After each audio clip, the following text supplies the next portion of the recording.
నూతనంగా నిర్మించిన ఇంట్లో 1 సంవత్సరం లోపు దుస్వప్నాలు రావడం, భయంకరమైన పీడకలలు రావడం, అనారోగ్యం బారిన పడటం, ధన నష్టం జరగడం, చివరికి ప్రాణ నష్టం వరకు వెళ్ళడం. ఇలాంటి సింప్టమ్స్, ఇలాంటి లక్షణాలు కనబడితే ఆ ఇంట్లో మర్మస్థానాలలో వాస్తు దోషం ఉందని వాస్తుశాస్త్ర గ్రంథాలు చెబుతున్నాయి.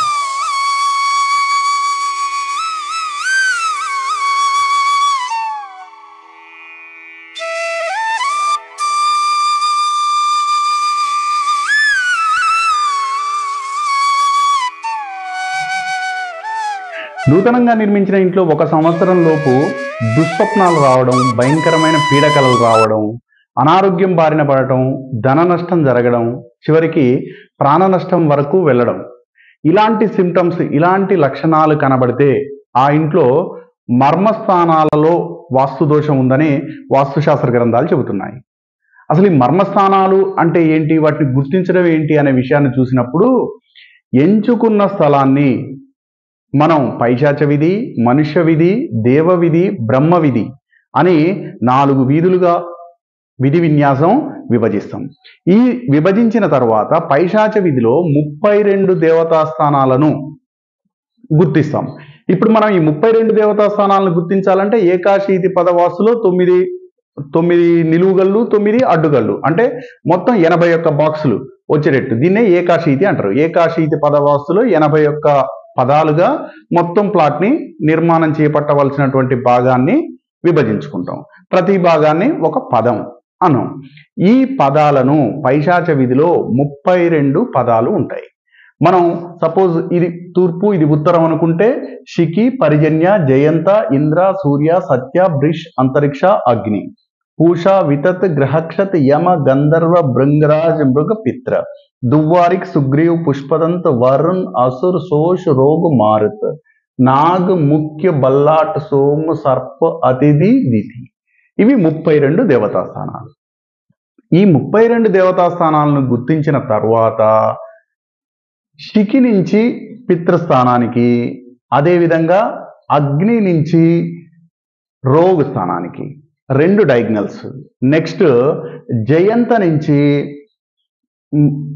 యమ, గంధర్వ, భృంగరాజుకి, ఆ తర్వాత ఇక్కడ అతిథి నుంచి సుగ్రీవు, నెక్స్ట్ అగ్ని, పూష, వితత్ నుంచి వరుణ్, అసురు వరకు, నెక్స్ట్ భృంగరాజ్ నుంచి మృగ వరకు 6 లైన్స్ గీసినప్పుడు 9 ఇంటర్సెక్టింగ్ పాయింట్స్ వస్తాయి. ఒకదాన్నొకటి ఖండించుకునేటువంటివి 9 పాయింట్స్ వస్తాయి. 1, 2, 3, 4, 5, 6, 7, 8, 9. ఒకదాన్నొకటి ఖండించుకునే పాయింట్లు 9 వస్తాయి.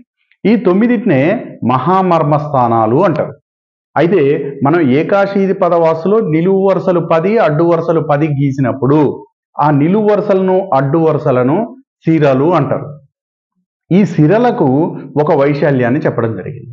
మొత్తం ఒక 54 అడుగుల పొడవు, 54 అడుగుల వెడల్పు ఉన్న ప్లాట్ అనుకున్నాం.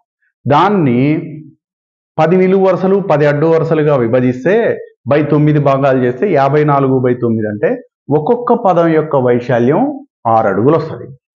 ఈ 6 అడుగులు 12వ భాగం సిర యొక్క మందం అని చెప్పారు. అంటే 6/12 అంటే ఒక్కొక్క లైన్ యొక్క మందం, ఈ లైన్ యొక్క మందం, ఈ సిర యొక్క మందం 6 అంగుళాలుగా వచ్చింది. ఇవి సిరలైతే ఈ అడ్డు వరుసలు, నిలువు వరుసలు గీసినటువంటి ఈ వీటిని వంశ్, ఈ పింక్ కలర్ లైన్స్ ఉన్నాయి కదా, వాటిని వైన్స్ అనమన్నారు.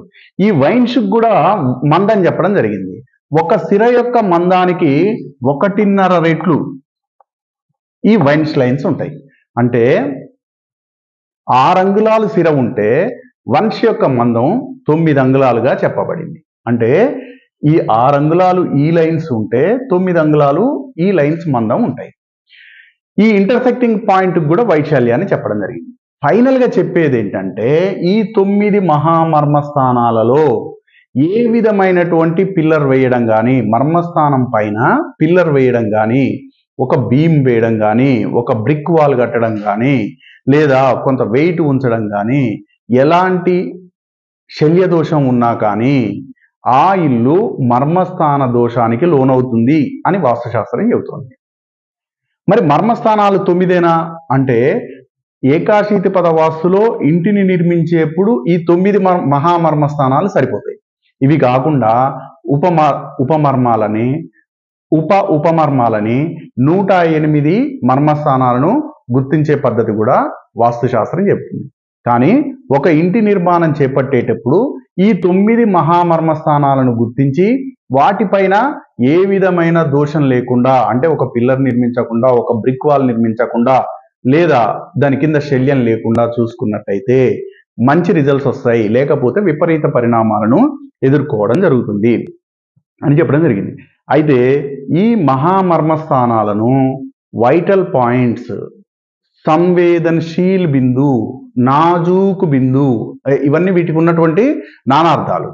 సంవేదనశీల్ బిందు అంటే ఒక ఇంటికి కావలసినటువంటి ఎనర్జీ, ఆ ఇంట్లో ఉండేవాళ్ళు, ఆ ఇంట్లో జరిగేటువంటి వ్యవహారానికి ఎనర్జీని ఇచ్చేవి ఈ వైటల్ పాయింట్సే.